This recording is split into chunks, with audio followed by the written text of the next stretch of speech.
3.5 বছর যাওয়া হয়েছে, আমার ছেলে দেনা সুদ করে উঠে বাড়ি আসতে হবে। ঋণ করে সৌদি আরবে কাজে গিয়ে দুর্ঘটনায় মৃত্যু কান্দের যুবকের।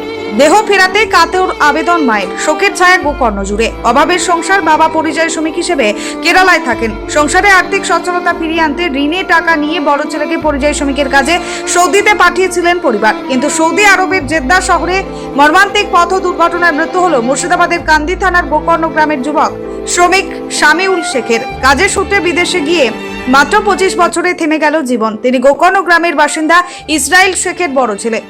গোকর্ণ থেকে উম্মার শেখের রিপোর্ট, চেতনা নিউজ। 3.5 বছর। হ্যাঁ, কিভাবে মারা গেল? অ্যাক্সিডেন্টে। কিসের সঙ্গে? গাড়িতে, সাইকেলে। কোথায় গিয়েছিল? কোথায়? সৌদি। সৌদিতে। সৌদিতে। কিভাবে মৃত্যুর খবর পেলেন আপনি? আমি কাল 10টার সময় খবর পেয়েছি। 10টার সময় শুনতে পেলেন না? হ্যাঁ। বয়স কত হয়েছিল ছেলে? 24 বছর। কি কাজ করতে ওখানে? ছেলে কোম্পানিতে থাকতো, সাফ সাফাই। কিসের সঙ্গে অ্যাক্সিডেন্ট হয়েছিল? সাইকেলে। রাস্তায় যাচ্ছিল? হ্যাঁ। না, আমার ছেলে দেনা শোধ করে দিয়েছে। হ্যাঁ, 3.5 বছর যাওয়া হয়েছে, আমার ছেলে দেনা শোধ করে উঠে বাড়ি আসতে হবে। 3.5 বছর হচ্ছে যাবে। হ্যাঁ। আপনার ক ছেলে? আমার 4টা ছেলে। আর মেয়ে আছে? না। বিয়ে কজনের হয়েছে? একজনের। যে ছেলে আপনার মারা গেল, ওর কি কোনো বিয়ে হয়েছিল? না, ওইটা বড় ছেলে।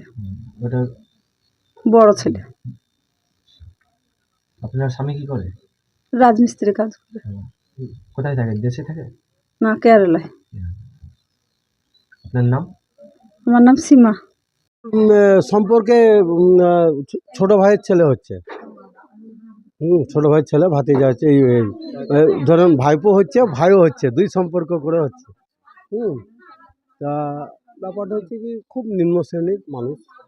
হ্যাঁ, সংসারে এমন কিছুই নেই, কোনো রকমভাবে খাটতো, খেটে খুঁটে সংসারটা চালাতো। তাই যাক ছেলেটাকে কোনো রকমভাবে কষ্ট করে একটু সৌদি পাঠিয়েছিল। বছর চারেক ধরেন সুদ করে করে ধার দেনা করে পাঠিয়েছিল, এবং টাকাটা প্রায় শোধের দিকে হয়ে গিয়েছিল। তাও এখনো কিছু ঋণ আছে। বর্তমানে এখন পরিস্থিতি খুব খারাপ, জানেন। ওনার 4টে ছেলে, 4টে ছেলের মধ্যে ওইটাই বড় ছেলে, এবং বড় ছেলে একটু খাটিয়া ছেলে। খুবই ভালো ছেলে ছিল, এবং ওর একটা স্বপ্ন ছিল যে যাক 4 বছর ধরে আমি তো দেনা পাওনাটা শোধ করলাম, তা আর হয়তো 1 বছর একটুকু ইনকাম করে বিদেশে পয়সা করে একটা ঘর দেওয়ার করবো, হয়তো বাবাকে মানে দেখাবো। আর বাবার অবস্থা খুব খারাপ, তাকে ছেলে পেলে মানুষ করতে। হ্যাঁ, এখন আমাদের যে বর্তমান রাজ্যের যে আমাদের মুখ্যমন্ত্রী আছেন, তাই যাক অনুরোধ করছি যাতে কোনো রকম সরকারি সাহায্য যদি কিছু পাওয়া যায় কোনো রকমভাবে, তার জন্য একটুকু রিকোয়েস্ট করছি। তারপরে চেতনা Shiksha Niketan private tuition centre. ভর্তি চলছে, ভর্তি চলছে, ভর্তি চলছে।